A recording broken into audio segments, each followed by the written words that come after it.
नियाली अंचलर विभिन्न क्षेत्र में कार्य करुथिबा सांबादिक मानकु नै गठित हैला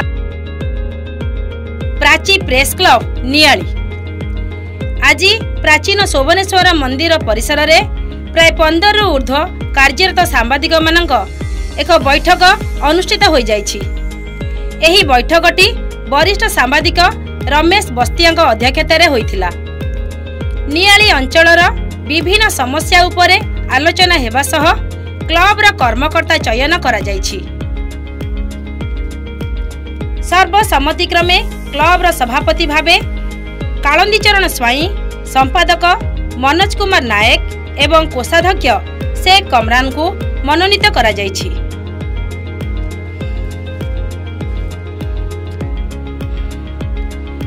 उपदेष्टा मंडली रे वरिष्ठ सांबादिक रमेश चंद्र बस्तिया, प्रकाश नंद, रघुनाथ आचार्य, विनोद भोई, सुकांत सिंह, सरोज कुमार दास रहिछंती। बैठक रे विनय मिश्र, शांतनु मिश्र, रश्मिरंजन मल्लिक, कजलकांत साहू, प्रफुल्ल सेठी, देवी प्रसाद सिंह, अशोक कुमार षडंगी, उमेश कुमार मल्लिक, शेख फयाज उपस्थित थिले। कालंचरण स्वाई आज आमर सुबनसर पीठ रे एक बैठक होता। यही बैठक रे नियाली अंचल रे कार्यरत सांबादिक माने बसथिले।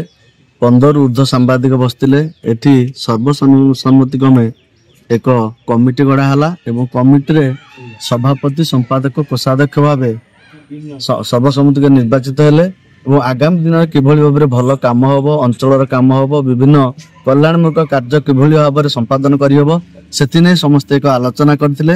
ए आलोचना रे बहु कथा आस्तला एवं सांबादिक मानकर विभिन्न समस्या ऊपर मध्ये आलोचना कराइतला। आगामी दिन रे एही संगठन केमते आगु आगेबो सेति नै समस्त सुचिंतित मतामत दैथिले एवं आज आगु को किभली भाबरे एही कार्यक्रम नुआ वर्ष रे केमिति करा हबो सेति पय मध्ये सर्वसम्मति क्रमे समस्त मत ग्रहण करा जाई सभा संग कराइता।